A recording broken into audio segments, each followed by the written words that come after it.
नमस्कार प्यारे दोस्तों, कैसे हैं आप सभी। उम्मीद करती हूँ आप सभी प्यारे बच्चे बहुत अच्छे होंगे, बहुत बेहतरीन होंगे, एकदम ज़बरदस्त होंगे, एकदम शानदार होंगे और अपने जो तैयारी है आपकी उसको बहुत बेहतरीन तरीके से कर रहे होंगे, क्योंकि आपकी निगाहों के सामने जो आपका लक्ष्य है उस लक्ष्य को पाने के लिए आप, मुझे पता है, जी जान लगा देंगे। और ये जी जान आपको जब लगाने हैं, जब आप लोग पूरी शिद्दत के साथ पूरी कोशिश करके एग्ज़ाम में जाएंगे और एग्ज़ाम को देंगे। तो बेटा जल्दी से आप लोग क्लास के साथ जुड़ जाइए, क्लास आपकी शुरू हो चली है। इसके बाद अपनी क्लास को आगे लेकर चलेंगे, कॉन्सेप्ट्स को आगे बढ़ाएंगे और फिर एक और अगले टॉपिक की तरफ बढ़ेंगे। तो इस तरीके से एक एक करके अच्छे कॉन्सेप्ट्स के साथ, है ना, हम लोग अपने टॉपिक को कवर अप करते चलेंगे, है ना। तो जल्दी से सभी बच्चे क्लास के साथ जुड़ जाइए। अगर किसी भी बच्चे को कोई भी क्वेश्चन से रिलेटेड कोई भी डाउट होता है कि ये क्वेश्चन नहीं बन रहा है या ये क्वेश्चन इस तरीके से है, तो आप टेलीग्राम में उस क्वेश्चन को टैग कर कर जरूर मुझसे पूछ सकते हो। मैं आपको वहाँ क्लैरिफाई कर दूंगी, अच्छे से समझा दूंगी कि ये क्वेश्चन इस फैक्ट से बना हुआ है या ये क्वेश्चन इस तरीके से आपको करना है पेपर के अंदर। ठीक है, तो क्वेश्चंस को लेकर कोई भी अगर आपको दिक्कत होती है, जैसे क्विज वगैरह आप लोग लगाते हो, तो उस क्वेश्चन को टेलीग्राम में आप टैग कर दिया करो, मैं आपको वहाँ पे उसका क्लैरिफिकेशन दे दिया करूँगी। ठीक है बेटा, चलो तो अब आ जाओ, जल्दी से अपनी क्लास की तरफ चलते हैं। और टॉपिक आपको मेरे पीछे दिख ही रहा है, रेस्पिरेटरी सिस्टम हम लोग कर रहे हैं। तो हमने पिछली क्लास में श्वसन तंत्र के बारे में कुछ पॉइंट्स पढ़ लिए थे। मैंने आपको बता दिया था कि जब हम लोग श्वसन तंत्र की बात करते हैं तो क्या होता है श्वसन, और किस तरीके से श्वसन, यानी कि जब हम एयर को अपने अंदर लेकर जाते हैं तो कैसे एयर को अंदर लिया जाता है। जैसे सबसे पहले नाक में गई हवा, फिर आपके नॉस्ट्रिल में गई, फिर आप लोगों के फेरिंग्स में गई। फेरिंग्स वो जगह है जहाँ पर आपकी श्वसन नली और भोजन नली दोनों मिलती हैं। फिर जो एयर है वो कंठ में गई, कंठ से आवाज़ बनती है। फिर ट्रैकिया में गई, ट्रैकिया से आपके फेफड़ों में गई, और फिर आप लोगों की एल्वियोलाई में। तो मैंने आप लोगों को फेफड़ों से आज कुछ कॉन्सेप्ट जो हैं उनको क्लियर करना है। ठीक है, तो हम लोग लंग से कुछ कॉन्सेप्ट्स को क्लियर करके चलने वाले हैं। ठीक है, तो एक बार चीज़ें जो हैं आप लोगों के दिमाग में डाल देती हूँ, क्योंकि आप लोगों को जब रिवाइज होकर कॉन्सेप्ट आप पढ़ते हो तो बड़ा मज़ा आता है। तो जब आप लोगों को कभी भी फेफड़ों का अध्ययन पूछता है, फेफड़ों का अध्ययन, क्या कोई बच्चा क्लास में है जो मुझे बता सकता है कि फेफड़ों के अध्ययन को क्या कहते हैं? जब कभी भी हम हमारे शरीर के अंदर जो हमारे लंग्स हैं इनके अध्ययन को करते हैं तो भाई फेफड़ों के अध्ययन को क्या कहा जाता है? जल्दी से बताएंगे, फेफड़ों के अध्ययन को क्या कहते हैं? आप लोग बताएंगे। फेफड़ों के अध्ययन को कहते हैं पुल्मोनोलॉजी। बेटा एपिग्लोटिस के बारे में मैं आपको पाचन तंत्र में ज़रूर बताऊंगी, तो अभी एपिग्लोटिस को दिमाग में मत रखो, मैं पाचन तंत्र पढ़ाऊंगी, जरूर बताऊंगी। ये एक ढक्कन नुमा संरचना है जो दोनों नलियों को प्रोटेक्ट करती है, भोजन नली को भी और श्वास नली को भी। ठीक है, तो भाई फेफड़ों का अध्ययन पुल्मोनोलॉजी होता है, पुल्मोनोलॉजी। क्लियर, तो ये पॉइंट आपको अच्छे से याद रखना है, पुल्मोनोलॉजी होता है फेफड़ों का अध्ययन। क्लियर दोस्तों। अब आपको कभी भी कोई भी पूछता है कि हमारे फेफड़ों का वजन कितना होता है, जल्दी से बताइए। आपके पास जो दो फेफड़े हैं इनका वजन कितना होता है, तो आप कहते हो 1.3 से 1.5 किलोग्राम होता है हमारे फेफड़ों का वजन। तो हमारे पास जो लंग्स होते हैं इनका वजन कितना होता है भाई? 1.3 से 1.5 किलोग्राम होता है। ठीक है, अब हम लोग आगे बढ़ेंगे और बात करेंगे कि जो हम लोगों के फेफड़े होते हैं ये किस झिल्ली में बंद होते हैं, तीसरा फैक्ट। तो जल्दी से फटाफट झिल्ली का नाम भी बताओ कि भाई फेफड़े किस झिल्ली में बंद होते हैं। हमारे जो फेफड़े हैं वो चारों तरफ से एक झिल्ली में बंद होते हैं। इस झिल्ली को क्या कहते हैं? इस झिल्ली को कहते हैं प्लूरल झिल्ली, है ना। इस झिल्ली को कहा जाता है प्लूरा मेम्ब्रेन। इस झिल्ली को कहते हैं दोस्तों प्लूरा मेम्ब्रेन। तो हमारे फेफड़े जिस झिल्ली में बंद रहते हैं इसको हम लोग प्लूरा मेम्ब्रेन के नाम से जानते हैं। क्लियर, तो ये भी आपको चीज़ पता है, प्लूरा झिल्ली, जिस झिल्ली में फेफड़े बंद होते हैं उसको कहते हैं प्लूरा झिल्ली। अब मैं आपको बताने वाली हूँ कि हमारे फेफड़ों का नेचुरल कलर क्या होता है। जैसा कि आप लोग जानते हो कि आपके जो फेफड़े हैं, आपके फेफड़ों का नेचुरल कलर क्या है भाई, बताओ जल्दी। नेचुरल कलर, आपके फेफड़ों का जो प्राकृतिक रंग होता है वो कैसा होता है। तो जब हम हमारे फेफड़ों के प्राकृतिक रंग की बात करते हैं, ठीक है, तो आप लोग बताते हो हमारे फेफड़ों का प्राकृतिक रंग होता है गुलाबी, गुलाबी, ठीक है, यानी कि पिंक पिंक होते हैं हमारे फेफड़े। लेकिन जब हम लोग सिगरेट पीते हैं, जब हम लोग गुटखा खाते हैं, तो हमारे फेफड़ों में कुछ बीमारी हो जाती है, हमारे फेफड़ों का जो कलर है वो चेंज हो जाता है। तो अभी तक हमने क्या पढ़ा? फेफड़ों का अध्ययन, पुल्मोनोलॉजी। फेफड़ों का वजन 1.3 से 1.5 किलोग्राम। फेफड़े किस मेम्ब्रेन में होते हैं, किस झिल्ली में? जैसे कि मान लीजिए ये आप लोगों के फेफड़े हैं इस तरीके से, ठीक है, ये आप लोगों के क्या है दोस्तों? लंग्स हैं। अब ये फेफड़े चारों तरफ से घिरे रहते हैं कि झिल्ली से, ऐसे चारों तरफ आपके फेफड़ों के एक झिल्ली होती है, ठीक है, इस झिल्ली को क्या कहते हैं? प्लूरा मेम्ब्रेन कहते हैं, प्लूरा झिल्ली। अब फेफड़ों का जो नेचुरल कलर है वो गुलाबी होता है।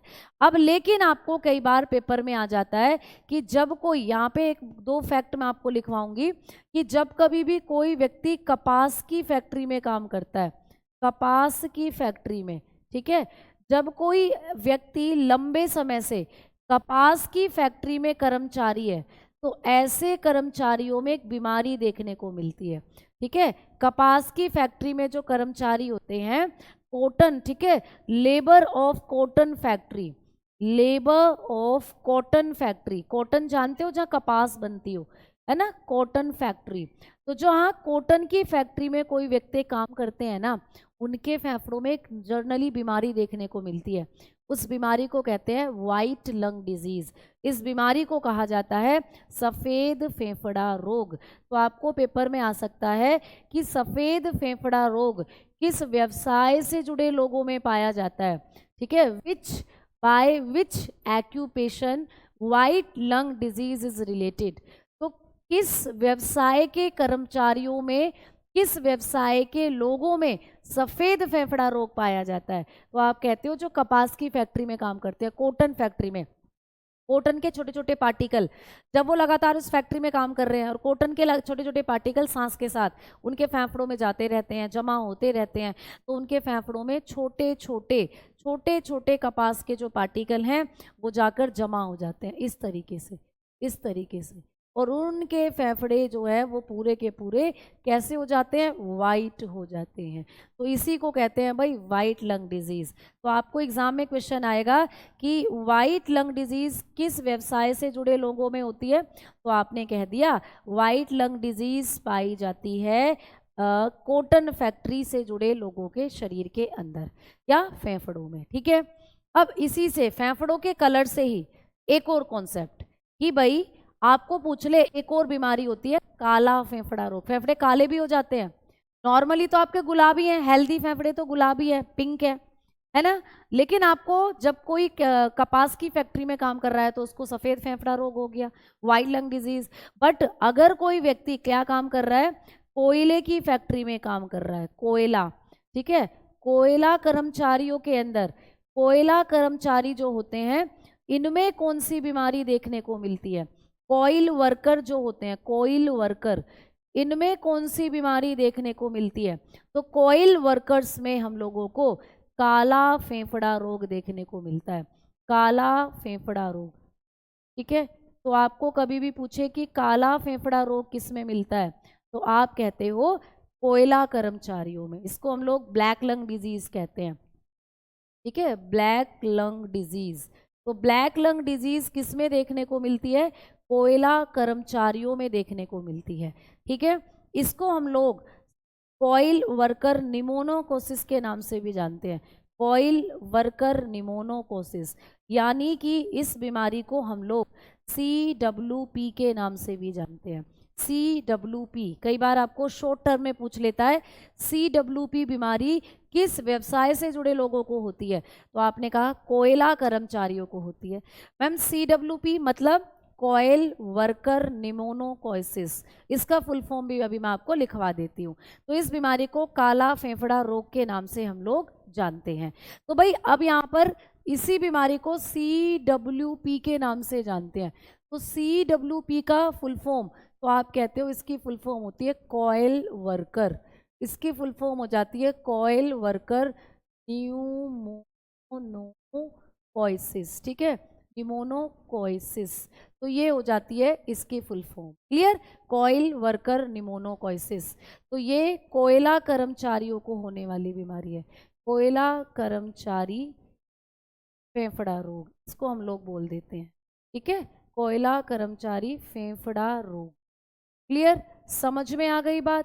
तो ये इस बीमारी का शॉर्ट फॉर्म हो जाती है, और ब्लैक लंग डिजीज जो होती है मतलब, और इसी को हम लोग CWP के नाम से भी जानते हैं, कॉइल वर्कर निमोनोकोइसिस। ठीक है? क्लियर? सीमेंट में भी कई बार आ जाता है काला रोग, लेकिन जब भी पेपर में पूछा है आपको कोयला करके ही पूछा है, क्योंकि इसकी शॉर्ट फॉर्म होती है CWP, यानी कि कॉइल वर्कर निमोनोकोइसिस, इस बीमारी को हम कह देते हैं। ठीक है? समझ में आ गई बात, है ना? चलें आगे, अब बढ़े आगे की तरफ। तो अब आ जाओ, अब जब हमने फेफड़ों के बारे में सब कुछ जान लिया है, तो अब मैं आपको एक डायग्राम से समझाती हूँ चीजें। ठीक है? अब आप लोग जब इस डायग्राम को यहाँ पर देखेंगे, तो यहाँ पर आपको समझना क्या है कि भाई ये आपके फेफड़े हैं, ये जो आपको यहाँ पे नजर आ रहे हैं ये आप लोगों के लंग्स हैं। ठीक है? अब जब हम हवा को लेते हैं, तो मैंने बताया नाक के अंदर से हवा ऐसे ऐसे ऐसे ऐसे, नाक के अंदर से हवा ऐसे ऐसे आपके फेफड़ों में पहुंचती है। और आपके फेफड़ों के अंदर कौन कौन सी संरचनाएं हैं जो आपको देखने को मिलती हैं। तो अब हम लोग बात करेंगे स्ट्रक्चर ऑफ लंग्स की। तो अब हम हेडिंग डालेंगे फेफड़ों की संरचना। अब हम लोग हेडिंग डालेंगे दोस्तों फेफड़ों की संरचना। तो देखो इसको बड़े अच्छे से समझना आप लोग, फेफड़ों की संरचना को। ठीक है? इसको बहुत अच्छे से समझना, स्ट्रक्चर ऑफ लंग। अब हम लोग पढ़ने वाले हैं स्ट्रक्चर ऑफ लंग्स के बारे में। ठीक है? स्ट्रक्चर ऑफ लंग्स, फेफड़ों की संरचना कैसी होती है। देखो यहाँ पहले मैं एक छोटा सा आपको डायग्राम बनाऊंगी, फिर एक एक संरचना को समझाऊंगी। देखो सबसे पहले ये आप लोगों की, ये इस तरीके से, ये आप लोगों की नाक है। ठीक है? This is your nose. अब ये मत कहना ये कैसी नाक है, बस समझ लो ये तुम्हारी नाक है। ठीक है? अब तुमने सांस लिया, तो सांस लिया, तो अभी मैं पूरा डायग्राम बना देती हूँ, उसके बाद चीज़ें बनाती हूँ। ये जो आपको यहाँ पर ब्लू कलर की नज़र आ रही है, ये आपकी ट्रैकिया है। This is your trachea. ठीक है? ये क्या है आप लोगों की ट्रैकिया, इसको कहते हैं श्वास नली, ट्रैकिया है बच्चों ये। This is trachea. ठीक है? ये क्या है, वायु नली है या श्वास नली है, जिसको हम ट्रैकिया कहते हैं। ठीक? अब मैंने कल भी या पिछली क्लास में आपको बताया कि इस पर छोटे छोटे छल्ले पाए जाते हैं, ट्रैकिया पर कॉर्टिलेज के छल्ले, ये देखो कॉर्टिलेज के छल्ले, ये रहे। ठीक है? और इसी ट्रैकिया के अंदर वोकल कॉर्ड होता है, ये रहा कंठ, जहाँ से आवाज बनती है दोस्तों, कंठ। यही है लैरिंग्स, जहाँ से मैंने बताया था आवाज बनती है, लैरिंग्स। ठीक है? और यहाँ पर एक जो संरचना मैं बता रही हूँ ये है फेरिंग्स। ठीक है? ये संरचना है फेरिंग्स। तो इन सब संरचनाओं के बारे में आप पिछली क्लास में पढ़ चुके हो, इसको कहते हैं ग्रसनी, फेरिंग्स। ठीक है?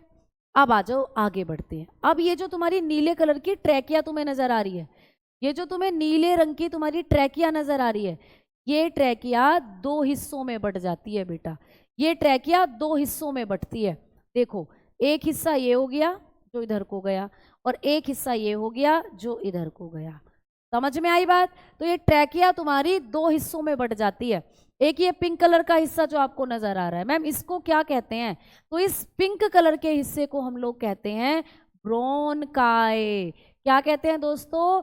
ब्रोनकाई इसको कहा जाता है। क्या कहेंगे? ब्रोनकाई कहेंगे। समझते चलना चीजों को, इसको कहते हैं ब्रोनकाई। तो कई बार पेपर में आ जाता है कि ब्रोनकाई कहाँ पाई जाती है, आप कहोगे फेफड़ों में पाई जाती है, फेफड़ों में पाई जाती है।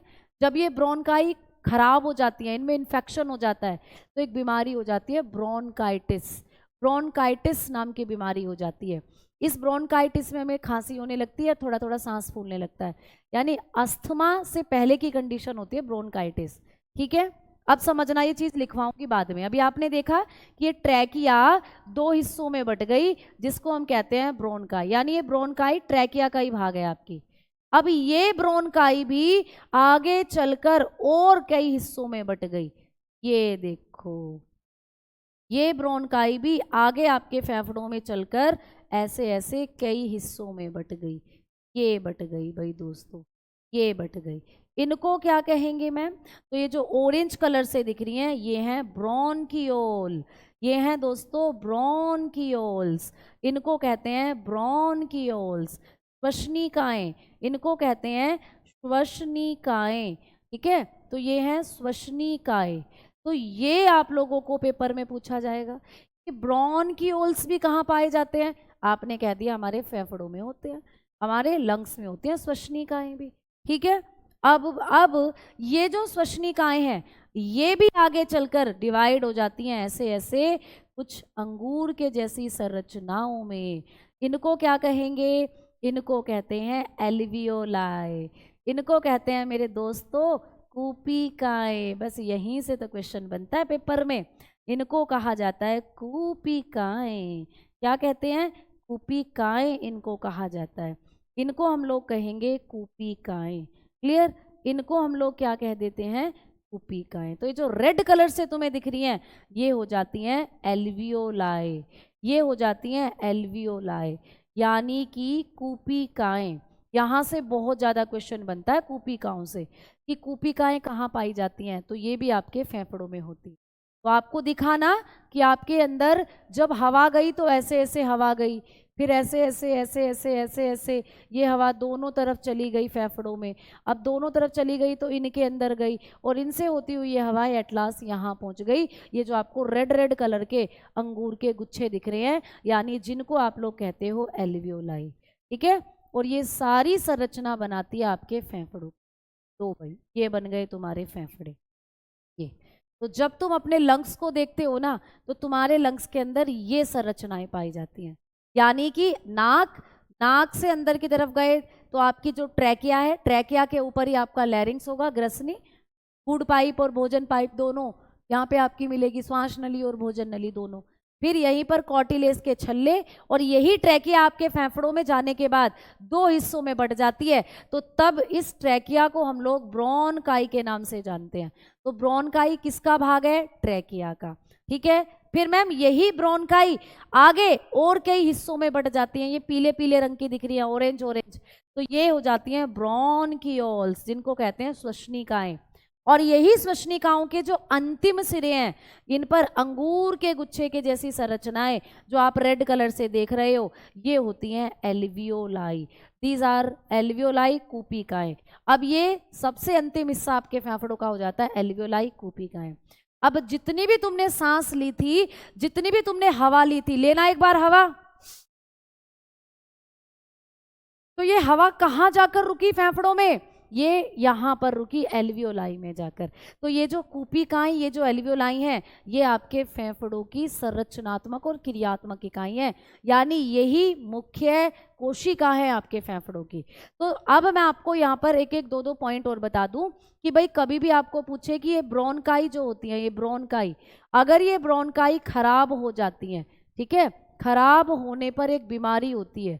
तो ब्रोनकाई के खराब होने पर कौन सी बीमारी होती है? खराब होने पर आप लोगों ने लिखा होने पर ब्रोनक्राइटिस, ठीक है। तो आप बताओगे ब्रोनक्राइटिस, ब्रोनक्राइटिस नाम की बीमारी होती है, ब्रोनक्राइटिस रोग होता है। तो कौन सी संरचना खराब हो जाने पर ब्रोनक्राइटिस नाम की बीमारी होती है? तो आप कहते हो ब्रोनकाइटिस नाम की बीमारी ब्रोनकाई के खराब हो जाने पर हो जाती है, ठीक है। तो आपने कहा कि ब्रोनकाइटिस नाम की जो बीमारी है ये कब होती है हमें? जब हमारी ब्रोनकाई खराब हो जाती है। तो ब्रोनकाइटिस नाम की बीमारी हो जाती है जब ब्रोनकाई खराब हो जाती है। तो ये पूछा जा सकता है पेपर में। या ब्रोनकाइटिस रोग किससे संबंधित है? तो हमारे लंग से संबंधित है, हमारे फेफड़ों से संबंधित है, ठीक है। अब यहाँ पर जो जरूरी संरचना आपको पढ़नी है वो होगी एल्वियोलाई, है ना, वो होगी कूपिका। तो आइए मेरे दोस्तों, अब कूपिका का हम लोग क्या करते हैं? हेडिंग डालते हैं। तो अब आप लोग डालेंगे हेडिंग एल्वियोलाई, ठीक है। बहुत बार क्वेश्चन बना है बेटा एल्वियोलाई से, बहुत बार। तो जो कूपिकाएं हैं, आइए इनके बारे में मेन पॉइंट क्या हो सकते हैं उनके बारे में चर्चा करते हैं। तो सबसे पहला पॉइंट कि ये फेफड़ों की, ये आपके जो फेफड़े हैं ना, ये फेफड़ों की संरचनात्मक इकाई के नाम से जानी जाती हैं। तो ये फेफड़ों की संरचनात्मक व क्रियात्मक इकाई हैं, ठीक है, क्रियात्मक इकाई हैं। बेटा डायरेक्टली पेपर में क्वेश्चन आएगा कि कौन सी संरचना फेफड़ों की संरचनात्मक और क्रियात्मक इकाई है। स्टार लगा दिया मैंने, स्टार लगा दिया तो समझो इंपॉर्टेंट है। तो एल्वियोलाई को कहते हैं फेफड़ों की संरचनात्मक और क्रियात्मक इकाई, यानी यही आपके फेफड़ों की संरचना बना रही है और यही फेफड़ों में काम कर रही है। दीज आर स्ट्रक्चरल, यही आपके फेफड़ों की स्ट्रक्चरल एंड फंक्शनल यूनिट के नाम से जानी जाती हैं, ठीक है, structural and functional unit of lung, unit of lungs. तो आपके फेफड़ों की संरचनात्मक और क्रियात्मक इकाई कौन होती है? कूपिकाएं। बेटा ये कूपिकाएं अगर खत्म हो गई तो हमारे फेफड़े भी खत्म है समझो। तो हमारे जो फेफड़े काम कर रहे हैं ना, श्वसन का काम, रेस्पिरेशन, ये इन्हीं की बदौलत कर रहे हैं। यही हमारे फेफड़ों के अंदर काम कर रही हैं और यही हमारे फेफड़ों का स्ट्रक्चर बना रही हैं। अब इनके बारे में दूसरा पॉइंट कि इनकी शेप कैसी होती है, ये बहुत बहुत इंपॉर्टेंट क्वेश्चन है, ये बहुत बहुत इंपॉर्टेंट क्वेश्चन है। इनकी आकृति कैसी होती है? तो इनकी जो आकृति है ना वो कई तरीके की होती है। जैसे कभी कभी पेपर में मिल जाता है थैलीनुमा, कभी कभी पेपर में आ जाता है कि फेफड़ों में थैलीनुमा संरचना क्या कहलाती है। तो इनको भी आप लोग जब भी एल्वियोलाई बताकर चलोगे, थैलीनुमा संरचना यानी बैग लाइक स्ट्रक्चर। तो कई बार आपको पेपर में ये बैग लाइक स्ट्रक्चर के तौर पर पूछ ली जाती हैं कि फेफड़ों में जो बैग लाइक स्ट्रक्चर है, थैलीनुमा संरचना, उनको क्या कहते हैं? तो आपने कहा एल्वियोलाई, ठीक है। या कई बार मैं यहाँ पे लिख देती हूँ सैक लाइक भी आ जाता है, सैक, सैक का मतलब ही होता है प्यारे बच्चे थैला। तो या तो बैग लाइक आ जाएंगी या सैक लाइक आ जाएंगी, ठीक है। दूसरा पॉइंट, इनको हम लोग कहते हैं अंगूर के समान। बेटा अंगूर के समान संरचना होती है ये। जैसे अंगूर खाए हैं तुमने, अंगूर गुच्छों में लगे रहते हैं, अंगूर के समान संरचनाएं हैं बेटा, अंगूर के समान संरचना। अंगूर खाए हैं आप लोगों ने, तो बिल्कुल ये अंगूर के समान संरचना है। कैसी है? ग्रेप्स लाइक स्ट्रक्चर, जैसे ग्रेप्स आप लोग खाते हो, ये ग्रेप्स लाइक होती हैं बेटा। जैसे अंगूर हम लोग खा रहे होते हैं, अंगूर गुच्छों पे लगे हुए होते हैं, वैसी इनकी संरचना होती है। जैसे अंगूर आपने कभी खाए होंगे, ठीक है, तो अंगूर जब आप खाते हो तो अंगूर आपने देखा है इस तरीके से गुच्छों पर लगे रहते हैं, ठीक है, ऐसे ऐसे पूरा अंगूर का एक गुच्छा आप लोगों ने देखा होगा। तो ये अंगूर के अंदर, ये अंगूर के समान संरचनाएं हैं, जैसे बहुत सारे अंगूर गुच्छों पर लटक रहे हों, ऐसी संरचनाएं हैं दोस्तों, ठीक है, ऐसी संरचनाएं हैं ये, ठीक। अब आ जाओ आगे बात करेंगे। सेंटेंस में लिखिए फेफड़े की संरचना, सेंटेंस में लिखिए फेफड़े की संरचना। समझ नहीं आया बेटा? मैंने लिख तो दिया फेफड़ों की संरचना। फेफड़े आपके पास दो होते हैं, स्ट्रक्चर ऑफ लंग्स लिखा हुआ है प्यारे बच्चे, तो फेफड़ों की संरचना के बारे में ही हम लोग बात कर रहे हैं, ठीक है। तो मैंने आपको लिख दिया है यहाँ पर, ये सारा स्ट्रक्चर आपको मैंने बताया। फिर हम बात कर रहे हैं यहाँ पर एल्वियोलाई के बारे में। ये फेफड़ों की संरचनात्मक व क्रियात्मक इकाई है, ये मैंने आपको बता दिया है, ठीक है। अब इनकी शेप कैसी होती है? एल्वियोलाई की शेप के बारे में बात कर रहे हैं, तो या तो ग्रेप्स लाइक होती हैं या इनको आप लोग गुब्बारों के समान भी कहते हैं। बेटा गुब्बारों के समान संरचना है, ठीक है, गुब्बारों के समान, यानी कि आप लोग जानते हैं कि गुब्बारों के समान संरचना होती है ये। तो ये भी कई बार क्वेश्चन आया है कि फेफड़ों में गुब्बारों के समान संरचना को क्या कहते हैं? What are the structure of like balloon present in lungs are known as. तो आपको कभी भी पूछे कि फेफड़ों में गुब्बारे के जैसी संरचना कौन होती है, यही, जैसे गुच्छे में गुब्बारे नहीं लटके हुए होते बहुत सारे, ऐसी लगती हैं। तो ये बलून लाइक स्ट्रक्चर के नाम से भी जानी जाती हैं, बलून्स लाइक स्ट्रक्चर, ठीक है। तो ये सारी शेप एल्वियोलाई की मेंशन करी गई हैं एनसीईआरटी की बुक में। तो कुछ बुक में सैक लाइक, कुछ बुक में ग्रेप्स लाइक, कुछ बुक में बलून लाइक, ये अलग अलग तरीके से एग्जाम में आपको पूछी जाती हैं। अब बात करते हैं कि हमारे फेफड़ों में कितनी एल्वियोलाई पाई जाती हैं, यानी आपके जो फेफड़े होते हैं इनमें कूपिकाओं की संख्या कितनी होती है। तो जब हम लोग इनकी संख्या के बारे में बात करते हैं, है ना, जब हम एल्वियोलाई की नंबर्स, एल्वियोलाई की नंबर्स कितनी होंगी, संख्याएं कितनी होती हैं, तो इनके बारे में बात करते हैं, तो आप लोग बताकर चलते हो कि ये 300 से 400 मिलियन आप लोगों के फेफड़ों में पाई जाती हैं।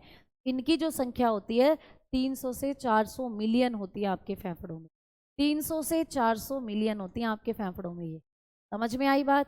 अब बात करते हैं कि काम क्या करती हैं, क्यों है ये फेफड़ों में, क्या काम करती हैं।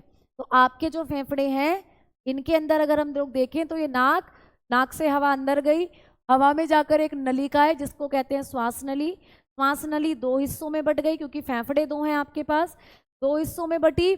तो ये दो हिस्सों में जब बटी श्वास नली, इसको ब्रोंकाई कहते हैं। फिर यानी जब ये ट्रैकिया दो हिस्सों में बटी तो it is known as bronchi. इसे ब्रोंकाई के नाम से जानते हैं। और ये ब्रोंकाई जब खराब हो जाती है तो एक बीमारी हो जाती है ब्रोंकाइटिस नाम की बीमारी। तो ब्रोंकाई के खराब होने से संबंधित होती है ब्रोंकाइटिस रोग। ठीक है। फिर ये ब्रोंकाई भी आगे कई हिस्सों में बटती हैं जिनको कहते हैं ब्रोंकियोल। अब ब्रोंकियोल के अंतिम सिरों पर पाई जाती हैं एल्वियोलाई। गुब्बारे के समान संरचनाएं हैं, फेफड़ों की संरचना बनाती है और क्रियात्मक इकाई भी है, स्ट्रक्चर और फंक्शनल यूनिट भी है। तो अब तो समझ में आ जाना चाहिए बेटा, मैंने आपको कई बार बताया। ठीक है, चलो आओ आगे बात करते हैं। कैंसर के बारे में हम लोग बाद में बात करेंगे, क्योंकि कैंसर जो है एक ऐसी बीमारी है जिसमें आपके शरीर की कोशिकाएं, बहुत सारी कोशिकाएं क्या हो जाती हैं, अपने आप को डिवाइड करना शुरू कर देती हैं, एक्स्ट्रा डिवीजन कर लेती हैं, जिससे गांठ बन जाती है और वही होता है कैंसर। फेफड़ों में भी हो सकता है। फेफड़ों की ये जो कोशिकाएं हैं जब ये एक्स्ट्रा अपने आप को एक्स्ट्रा बना ले, एक्स्ट्रा अमाउंट हो जाए, जैसे मैंने कहा 300 से 400 मिलियन है ये लगभग आपके शरीर के अंदर भैया हाँ 1000 मिलियन हो जाए तो ये गड़बड़ हो जाएगी, फिर कैंसर हो सकता है उस कंडीशन में। तो अब हम लोग बात कर रहे हैं यहाँ पर कि ये जो एल्वियोलाई होती हैं इनका फंक्शन क्या होता है। भाई ये जो एल्वियोलाई है ये काम क्या करती हैं, तो ये बहुत ज़्यादा पेपर में पूछा जाता है कि एल्वियोलाई का फंक्शन क्या होता है। एल्वियोलाई फंक्शन, एल्वियोलाई का कार्य क्या होता है। जो कूपिकाएं होती हैं इनका कार्य क्या होता है। कूपिकाएं, ठीक है, कूपिकाएं काओं का कार्य आपको पूछा जाता है, तो कूपिकाओं का कार्य आप लोग बताएंगे। कूपिकाओं का फंक्शन आप लोगों से पूछा जाएगा।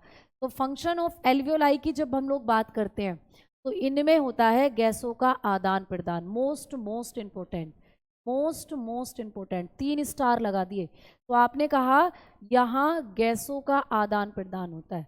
गैसों का आदान प्रदान फेफड़ों में कहाँ होता है, तो गैसों का आदान प्रदान कहाँ होता है, आपने कहा एल्वियोलाई में। तो यहाँ गैसों का आदान प्रदान होता है दोस्तों, समझ में आ गई बात। तो यहाँ पर क्या होता है, गैसों का आदान प्रदान, exchange of gases take place here. तो यहाँ पर क्या होता है, गैसों का आदान प्रदान होता है। अब कैसे, मान लो ये तुम्हारी एल्वियोलाई है, मान लो ये तुम्हारी एल्वियोलाई है। अब जब तुमने सांस लिया तो फेफड़ों की सारी संरचनाओं से होती हुई हवा एट लास्ट यहाँ आ गई। ठीक है, जब तुमने सांस लिया तो एयर ऐसे ऐसे ऐसे ऐसे होती हुई यहाँ आई एल्वियोलाई में। अब इसी एल्वियोलाई में ऑक्सीजन भरी हुई है, इसी एल्वियोलाई में कार्बन डाइऑक्साइड भरी हुई है, इसी एल्वियोलाई में नाइट्रोजन भरी हुई है। जितनी भी गैसें सांस के साथ ले जाते हो सब यहाँ भरी हुई हैं। अब इन्हीं एल्वियोलाई से छोटी छोटी रक्त कोशिकाएं निकलती हैं, ऐसे ऐसे इन्हीं एल्वियोलाई से छोटी छोटी ब्लड वेसल निकलती हैं, रक्त कोशिकाएं। अब ये रक्त कोशिका क्या करेंगी, ये रक्त वाहिकाएं क्या करेंगी, तो बेटा ये जो ब्लड वेसल्स हैं, पहले इंग्लिश में लिख लो, ब्लड वेसल्स जो होती हैं रक्त वाहिकाएं निकलती हैं।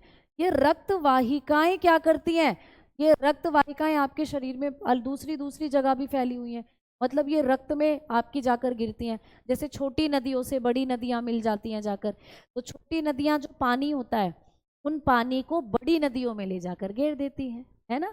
तो छोटी छोटी नदियां पानी बड़ी नदियों में गिर देती हैं और बड़ी नदियां भी पानी समुद्र में गिर देती हैं।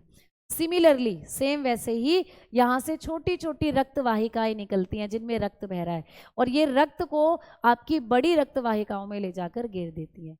तो जब ये रक्त को बाहर लेकर आ रही हैं तो बेटा इन्हीं रक्त वाहिकाओं से जो ऑक्सीजन है वो भी इनके साथ आपके ब्लड में आ जाती है, ऑक्सीजन भी इनके साथ ब्लड में आ जाती है, और ब्लड के अंदर जितनी भी ऑक्सीजन है वो फिर ब्लड के रास्ते आपकी पूरी बॉडी की कोशिकाओं तक पहुंचा दी जाती है। तो फेफड़ों की एल्वियोलाई से निकलकर ऑक्सीजन आपके शरीर की हर कोशिकाओं में पहुंचा दी जाती है। तो फिर मैम फिर क्या होता है, फिर जो आपकी कोशिकाओं के अंदर कार्बन डाइऑक्साइड बन रही है, कार्बन डाइऑक्साइड बन रही है, वो कार्बन डाइऑक्साइड भी ब्लड के माध्यम से वापस कूपिकाओं में ला दी जाती है और कूपिकाएं इसको बाहर निकाल देती हैं।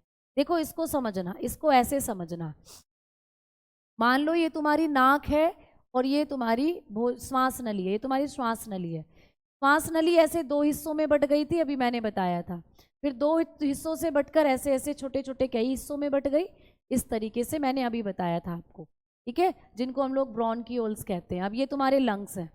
अब जब आप लोगों ने सांस लिया तो ये ब्रोंकियोल्स के अंतिम हिस्से में अंगूर के जैसी संरचनाएं हैं, जिनको हम क्या कहते हैं, कूपिका। ये कूपिका है बेटा, ये कूपिका है, ये एल्वियोलाई हैं आप लोगों, this is alveoli of your lung. तो ये एल्वियोलाई है, ठीक है। अब देखो, अब यहाँ पर जब आपने सांस लिया तो हवा ऐसे ऐसे ऐसे ऐसे ऐसे ऐसे होती हुई, इनके द्वारा होती हुई यहाँ पहुँच गई हवा। लास्ट में फेफड़ों के अंदर जो हवा पहुँचती है ना, वो यहीं पहुँचती है, इनमें एल्वियोलाई में। अब इन्हीं एल्वियोलाई से हवा आपके शरीर की हर कोशिका में पहुँचाई जाएगी। कैसे पहुँचाई जाएगी भाई, मान लो ये आपका नीचे ब्लड बह रहा है, ये आपके फेफड़ों के नीचे ब्लड है ना, इनके अंदर भी छोटी छोटी ब्लड है, ब्लड वाहिकाएं। तो ये छोटी छोटी ब्लड वाहिकाएं इस ऑक्सीजन को, जो इनके अंदर ऑक्सीजन है, इस ऑक्सीजन को यहाँ लाकर गिरा देगी ब्लड में। अब ब्लड में आ गई ऑक्सीजन। अब जो ब्लड है ये बह बह कर आपके शरीर की जितनी भी दूसरी कोशिकाएं हैं उन सबको ऑक्सीजन की सप्लाई करके आएगा।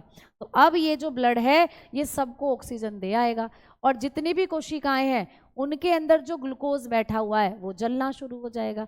वही मैंने बताया था ना पिछली क्लास में कि जब हमारी कोशिकाओं के अंदर जो ग्लूकोज होता है वो जलता है, ठीक है, तो जब ग्लूकोज जलता है तो कार्बन डाइऑक्साइड निकलती है। तो वैसे ही इस ब्लड ने क्या करा, सारी कोशिकाओं को इस ब्लड ने ऑक्सीजन दे दी कि बहन जी लो, बहन जी लो, लो बहन जी तुम भी लो, बहन जी तुम भी ले लो, लो ऑक्सीजन। तो सारी कोशिकाओं तक ऑक्सीजन पहुंच गई, यानी कि अब सारी कोशिकाओं में जो ग्लूकोज रखा हुआ है वो जलना शुरू होगा। अब जब ग्लूकोज जलेगा तो कार्बन डाइऑक्साइड बनेगी। अब क्या होगा कि ये कोशिकाएं निकालेंगी कार्बन डाइऑक्साइड, इन कोशिकाओं ने निकाल दी कार्बन डाइऑक्साइड। अब रक्त क्या करेगा कि रक्त का काम है वापस से इस कार्बन डाइऑक्साइड को यहाँ लाना। तो अब ये रक्त क्या करेगा कि लाओ बहन जी अब मुझे कार्बन डाइऑक्साइड दे दो। तो ये सारी कोशिकाएं इस कार्बन डाइऑक्साइड को वापस रक्त में डाल देती हैं, वापस ब्लड में डाल देती हैं, और ब्लड इस कार्बन डाइऑक्साइड को लाता है, इनको देता है, कार्बन डाइऑक्साइड ऐसे ऐसे ऐसे और बाहर, कार्बन डाइऑक्साइड बाहर। तो भाई गैसों का आदान प्रदान किसने करा, ऑक्सीजन को अंदर लिया, कार्बन डाइऑक्साइड को बाहर निकाला। तो इनका गैसों का आदान प्रदान किसने करा, कार्बन डाइऑक्साइड को बाहर करा और ऑक्सीजन को अंदर करा। तो ये काम किसने करा, एल्वियोलाई ने। तो इसीलिए कहते हैं एल्वियोलाई को फेफड़ों के अंदर गैसों का आदान प्रदान करने वाली कोशिका। तो यहीं पर होता है गैसों का आदान प्रदान। समझ में आ गई बात, है ना। तो यही आपको पूछा जाएगा कि गैसों का आदान प्रदान कौन करती है, तो आपने कहा एक्सचेंज ऑफ गैसेस करती हैं एल्वियोलाई, यानी यही ब्लड में ऑक्सीजन मिलाएंगी और यही ब्लड से कार्बन डाइऑक्साइड लेकर उसको बाहर निकालेंगी। ठीक है, समझ में आ गई बात। अब ये मैम किस प्रक्रिया पर काम करती हैं, कौन सी प्रक्रिया द्वारा ये गैसों का आदान प्रदान करती हैं, ये भी क्वेश्चन आता है। तो भाई जब आप लोगों को मेथड का नाम पूछा जाएगा कि एल्वियोलाई में जो गैसों का आदान प्रदान होता है वो किस विधि द्वारा होता है, किस प्रक्रिया द्वारा होता है, तो आप लोग कहेंगे कि एल्वियोलाई के अंदर जो गैसों का आदान प्रदान होता है वो विसरण द्वारा होता है। विसरण, ये बहुत इंपॉर्टेंट क्वेश्चन है, डिफ्यूजन के द्वारा होता है। डिफ्यूजन यानी कि विसरण, ये बहुत इंपॉर्टेंट पॉइंट है। ये कई एग्जाम में पूछा है कि हमारे शरीर में जो रक्त, जो हमारे शरीर के अंदर फेफड़े होते हैं या फेफड़ों के अंदर कूपिकाएं होती हैं, उनमें गैसों का आदान प्रदान किस प्रक्रिया द्वारा होता है, तो आप बताते हैं विसरण की प्रक्रिया द्वारा। देखो बेटा विसरण हमेशा गैसों में होता है, डिफ्यूजन हमेशा गैसों में होता है। क्या होता है डिफ्यूजन, भाई गैसों का अधिक सांद्रता से, आप लोग क्या कहेंगे, अधिक सांद्रता से कम सांद्रता की ओर बढ़ना, जो मोर कंसंट्रेशन है उससे लोएस्ट कंसंट्रेशन की तरफ बढ़ना। तो जब गैसें अधिक सांद्रता से कम सांद्रता की ओर बढ़ती हैं, इसी को कहते हैं विसरण। तो विसरण आपका गैसों में होता है और गैसें ही आपके फेफड़ों में भरी हुई हैं, तो इसीलिए यहाँ पर भी गैसों का जो एक्सचेंज होता है वो विसरण के द्वारा होता है। तो क्या होता है विसरण? कि भाई अधिक सांद्रता से कम सांद्रता की ओर बढ़ना। अधिक सांद्रता, सांद्रता क्या होती है? कॉन्सेंट्रेशन, ठीक है। तो अधिक सांद्रता से कम सांद्रता की ओर बढ़ना ही क्या होता है? डिफ्यूजन होता है, ठीक है। जब गैसों के अणु मोर कंसंट्रेशन से लोअर कंसंट्रेशन की तरफ चलते हैं, तो इसी को हम लोग क्या कहते हैं? डिफ्यूजन कहते हैं। अब मैम इसको ना एक बार ऐसे समझा दो जिसे हमें हमेशा याद रहे। तो देखो, कोई भी व्यक्ति टेंशन लेना नहीं चाहता, हम क्या ज़्यादा टेंशन लेना चाहते हैं? तो कहोगे नहीं। तो जब हम ज़्यादा टेंशन से, हर व्यक्ति ज़्यादा टेंशन से कम टेंशन की तरफ जाना चाहता है, तो यहाँ पे सांद्रता की जगह टेंशन याद कर लेना कि जब कोई ज़्यादा टेंशन से कम टेंशन की तरफ जाना चाहे, उसी को कहते हैं डिफ्यूजन। जैसे कि समझना, भाई मान लो ये तुम्हारे फेफड़ों की एल्वियोलाई है, मान लो ये तुम्हारे फेफड़ों की एल्वियोलाई है। अब जब तुमने सांस लिया तो बहुत सारी गैस तुम्हारे शरीर में जाती है, तुम्हारे फेफड़ों में जाती है। पता है जब तुम अंतः श्वसन करते हो दोस्तों, जब तुम क्या करते हो? अंतः श्वसन करते हो। अंतः श्वसन का मतलब जानते हो क्या होता है? अंतः श्वसन होता है इनहेलेशन, है ना। अंतः श्वसन का मतलब इनहेलेशन, यानी कि सांस अंदर लेना।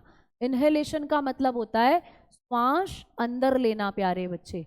तो जब आप लोग श्वास अंदर लेते हो, ठीक है, जब हम लोग क्या करते हैं? ब्रीथ, जब हम लोग ब्रीथ करते हैं, ब्रीथ इनसाइड, यानी कि जब हम अंदर की तरफ सांस लेते हैं, जैसे कि अब देखो मैं ले रही हूं, तो ये क्या था? अंतः श्वसन था। और जब मैं सांस बाहर छोड़ रही हूं, ये क्या था? बाह्य श्वसन। तो जब आप लोगों को कभी भी पूछे कि बाह्य श्वसन क्या होता है, बाह्य श्वसन क्या होता है, यानी कि इसको कहते हैं एक्सहेलेशन। एक्सहेलेशन यानी एक्सहेल कर दिया, श्वास बाहर छोड़ना, ठीक है। तो जब आप लोग क्या करते हो? श्वास बाहर छोड़ देते हो, श्वास बाहर छोड़ना, तो ये होता है बाह्य श्वसन, ठीक है। ब्रीथ, ब्रीथ आउट, यानी जब आप सांस बाहर छोड़ देते हो, तो ये हो जाता है आप लोगों का क्या? आपने कहा, तब आप लोग बताते हैं दोस्तों, ये हो जाता है आप लोगों का बाह्य श्वसन। तो जब आप लोग अंदर की तरफ ब्रीथ करते हैं, जब आप लोग बाहर की तरफ ब्रीथ करते हैं, तो ये पॉइंट भी आपको याद रखने हैं। अंतः श्वसन सीधा याद हो रहा है, इन, इन माने अंदर, हेलेशन माने लेना, तो इनहेलेशन श्वास अंदर लेना, एक्सहेलेशन, एक्स का मतलब बाहर, एक्सहेलेशन मतलब बाहर, सांस बाहर छोड़ना। तो जब हम लोग सांस अंदर लेते हैं तो कौन कौन सी गैस है जो हमारे अंदर जाती है? जब हम सांस अंदर लेते हैं तो कौन कौन सी गैस है जिसको हम अंदर ले जाते हैं? तो बेटा ऑक्सीजन ले जाते हैं। कितनी ले जाते हैं? सबसे ज्यादा ऑक्सीजन अंदर ले जाते हैं 21%। सबसे ज्यादा ना कहकर ये कहो कि ऑक्सीजन 21% ले जाते हैं, सबसे ज्यादा तो नाइट्रोजन ले जाते हैं। कितनी? 78% नाइट्रोजन। और बेटा कार्बन डाइऑक्साइड ले जाते हैं, ठीक है, 0.3% क्या ले जाते हैं? ऑक्सीजन ले जाते हैं, ये कार्बन डाइऑक्साइड। इतनी गैसें जब आप सांस लेते हो तो अंदर ले जाते हो, ऑक्सीजन गई, नाइट्रोजन गई, और आपने कहा कार्बन डाइऑक्साइड गई, है ना। लेकिन जब आप सांस बाहर छोड़ते हो तो तब भी इन्हीं गैसों को बाहर छोड़ते हो, तब भी इन्हीं गैसों को बाहर छोड़ते हो। जब आप सांस बाहर छोड़ते हैं ना, तो ऑक्सीजन कितनी बाहर छोड़ते हैं? 16%। ऑक्सीजन आप फिर 16% बाहर छोड़ते हो, तो मतलब अंदर गई थी 21%, बाहर छोड़ रहे हो 16%, तो मतलब कुछ परसेंट है जो अंदर जाकर यूटिलाइज हो गई, ठीक है। अब मैम नाइट्रोजन का कुछ काम नहीं है, नाइट्रोजन जितनी मात्रा में अंदर गई उतनी मात्रा में बाहर आ गई। तो ये भी क्वेश्चन आता है कि ऐसी कौन सी गैस है जो अंतः श्वसन और बाह्य श्वसन के दौरान सेम अमाउंट में निकलती है, मतलब जितनी अंदर गई उतनी बाहर आ गई, तो ये होती है नाइट्रोजन। इसका कुछ नहीं हुआ अंदर जाकर, ये जितनी अंदर गई थी उतनी बाहर एज इट इज। और जब आप लोग सांस लेते हो, ठीक है, इसको करना 0.03%, ठीक है। और जब आप लोग सांस बाहर छोड़ते हो तो आप 4% में छोड़ रहे होते हो कार्बन डाइऑक्साइड, देन आप 4% में कार्बन डाइऑक्साइड छोड़, इसीलिए हम लोग कहते हैं कि जब हम सांस बाहर छोड़ रहे हैं तो ज़्यादा परसेंटेज कार्बन डाइऑक्साइड का माना जाता है, क्योंकि जब आपने अंदर ली थी तो बहुत कम मात्रा में थी, लेकिन जब आपने बाहर छोड़ी तो ज़्यादा मात्रा में है। तो इसका मतलब ये अंदर बन रही थी, अंदर बन रही थी तो तभी वो बाहर आई है ज़्यादा मात्रा में, क्योंकि भाई ऑक्सीजन तो 21 गई थी ऑलरेडी, जिसमें से 16 खुद बाहर आ गई, तो दैट्स मीन ज़्यादा मात्रा में गई थी बाहर, थोड़ी मात्रा में बाहर आई है, तो कुछ यूटिलाइज्ड हो गई अंदर। नाइट्रोजन जितनी मात्रा में गई थी उतनी की उतनी बाहर आ गई, अब ज़्यादा मात्रा में आ रही है बाहर कार्बन डाइऑक्साइड। इससे पता चलता है कि कहीं ना कहीं अंदर बन रही है, तभी तो गई तो बहुत कम मात्रा में थी, लेकिन बाहर ज़्यादा मात्रा में आ रही है। तो इसीलिए कहते हैं कि जब हम सांस छोड़ते हैं तो कार्बन डाइऑक्साइड बनाता है हमारा शरीर, और उसी को हम फिर बाहर छोड़ते, उसी को फिर हम क्या करते हैं, बाहर छोड़। ठीक है, आज मेरा पहला दिन है तो आपका स्वागत है भाई, आपका पहला दिन है तो ठीक है बेटा। कमेंट्स पर कम ध्यान दिया करो, पढ़ाई पर ज़्यादा दिया करो। अगर मैं कमेंट्स देख देख कर पढ़ाऊंगी ना प्यारे बच्चा, तो फिर पता है क्या होगा, फिर ना बहुत दिन में जाकर सिलेबस ख़त्म हो पाता है, फिर आपको केमिस्ट्री जो है या आपका सिलेबस जो है वो बहुत पीछे चला जाता है। इसीलिए अभी आप लोग अच्छे से अपने बायोलॉजी को कवर करके उसका रिवीजन कर पाएँ, ये मेरा आपके साथ थोड़ा सा कॉन्सेप्ट है जो मैं पूरा करना चाह रही हूँ। जल्दी सिलेबस खत्म होगा, जल्दी आप उसका रिवीजन करोगे चीज़ों, ठीक है। अब देखो, तो आपको ये चीज़ें पूछी जाती हैं, ये सारे इंपॉर्टेंट पॉइंट है जो मैंने यहाँ लिखे हैं, कि जब सांस लेते हैं तो कितनी मात्रा में ऑक्सीजन अंदर गई, कितनी मात्रा में बाहर आई, कार्बन डाइऑक्साइड कितनी गई, कितनी मात्रा में बाहर आई, नाइट्रोजन कितनी गई, कितनी मात्रा में बाहर आई। तो ये सारा गैसों का जो एक्सचेंज है इन्हीं में होता है एल्वियोलाई में, इन्हीं में होता है एल्वियोलाई के अंदर, कूपिकाओं में ही ये पूरी घटना घटती है। समझ में आ गई बात, क्लियर, बोलो जल्दी से।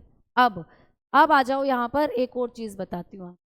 अब आप लोगों का जो लंग्स होता है, यहाँ से एक और क्वेश्चन आता है कि जब हम लोग सांस लेते हैं तो सांस लेते टाइम हमारी जो पसलियाँ हैं इन पर क्या प्रभाव पड़ता है।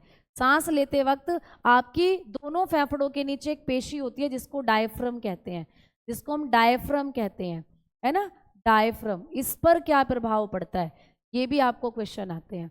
अच्छे से समझना, देखो रटना नहीं है, समझना। देखो, जब हम लोग क्या कर रहे हैं, ब्रीथिंग इन कर रहे हैं, मतलब सांस अंदर ले रहे हैं, जब हम सांस अंदर की तरफ ले रहे हैं बेटा, तो हम क्या करेंगे, देखो लेके देखो सांस अंदर,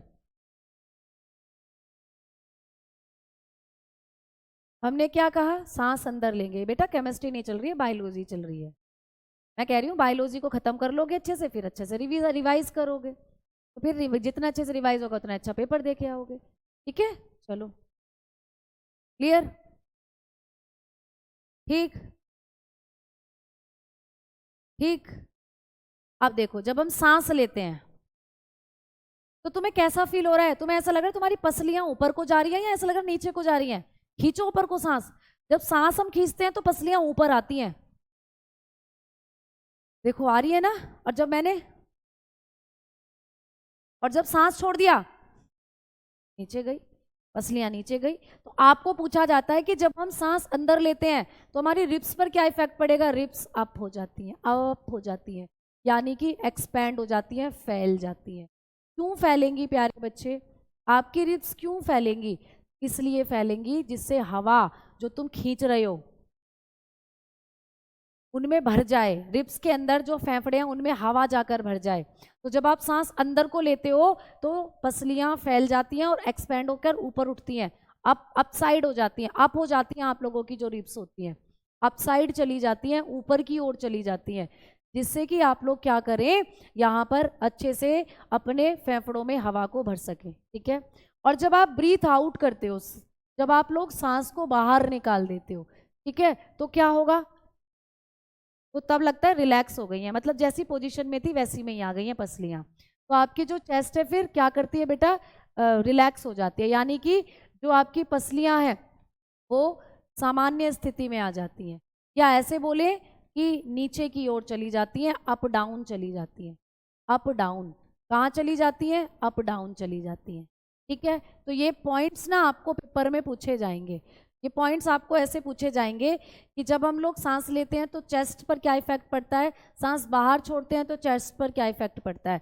तो आपने कहा जब सांस अंदर लेते हैं तो पसलियां फैल जाती हैं, ठीक है, और जो आप लोगों की प्यारे बच्चे पसलियों की पोजीशन है वो अपसाइड हो जाती है ऊपर को, और जब आप छोड़ते हैं सांस तो रिलैक्स हो जाती हैं आपकी पसलियां, या आपने कहा कि अप डाउन, जैसे कि ऊपर उठी थी पहले, अब सांस छोड़ दिया तो रिलैक्स हो जाती है, डाउन चली जाती हैं।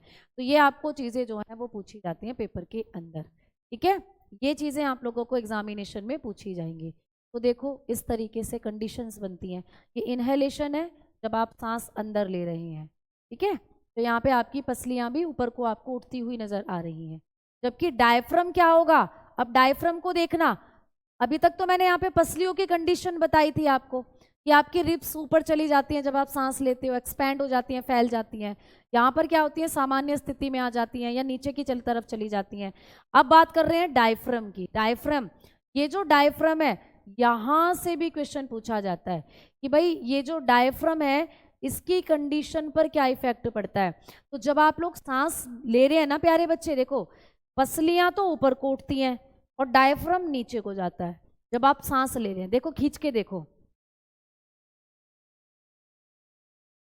पसलियां तो ऊपर को उठी, एक्सपैंड होती हैं, ऊपर की तरफ चलेंगी, और जो डायफ्राम है उस पर प्रेशर पड़ेगा वो नीचे की तरफ झुकेगा।